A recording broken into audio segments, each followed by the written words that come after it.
صورتحالوں میں سے کون سی سچویشن زیادہ بیٹر آپ کو لگتی ہے؟ دیکھیے، جہاں تک یہ کہنا ہے کہ نواز شریف کا بیانیہ مضبوط ہو رہا ہے جس کی وجہ سے تحریک انصاف کے جلسوں میں تعداد کم ہو رہی ہے، یہ بالکل غلط ہے۔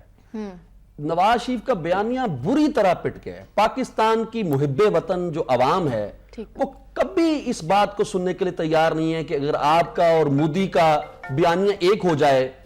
اور آپ وہی بات کر رہے ہوں پاکستان کی انٹیگریٹی کے خلاف جو آپ کا ملک دشمن قوتیں ہیں وہ کر رہی ہوں، اور آپ پاکستان کے ریاستی اداروں اور پاکستان کی عدلیہ کے اوپر ڈائریکٹ اٹیک کریں، تو کبھی عوام آپ کو پسند نہیں کر سکتے اور کبھی آپ کا بیانیہ عوام کے اندر مقبول نہیں ہو سکتی۔ رہی بات کون سے ووٹ کی عزت کی بات کر رہے ہیں، آپ نے تو ووٹر کے مقدر کے اندر جہالت لکھی ہے، ننگ لکھا ہے، افلاس لکھی ہے، صحت اور تعلیم کی بدترین سہولیات لکھی ہیں، بیڈ گورننس لکھی ہے، گندا پانی لکھا ہے، کیا کیا ہے آپ نے؟ تو ووٹر کو جینے کا حق ان سے چھین لیا ہے، اس لیے ان کا بیانیہ بالکل پٹ چکا ہے۔ شہباز شریف کے اندر کرزمیٹک کوئی پرسنالٹی ہے ہی نہیں، وہ کسی طرح سے بھی ووٹر اپنے کو اٹریکٹ نہیں کر سکے۔ میں سمجھتا ہوں تحریک انصاف آج جو پاپولیرٹی کی جس انتہا کو چھو رہی ہے، ماضی قریب کے اندر کوئی جماعت اس طرح سے نہ تو جلسے جلوس کر سکی ہے، نہ پولیٹیکل ایکٹیویٹی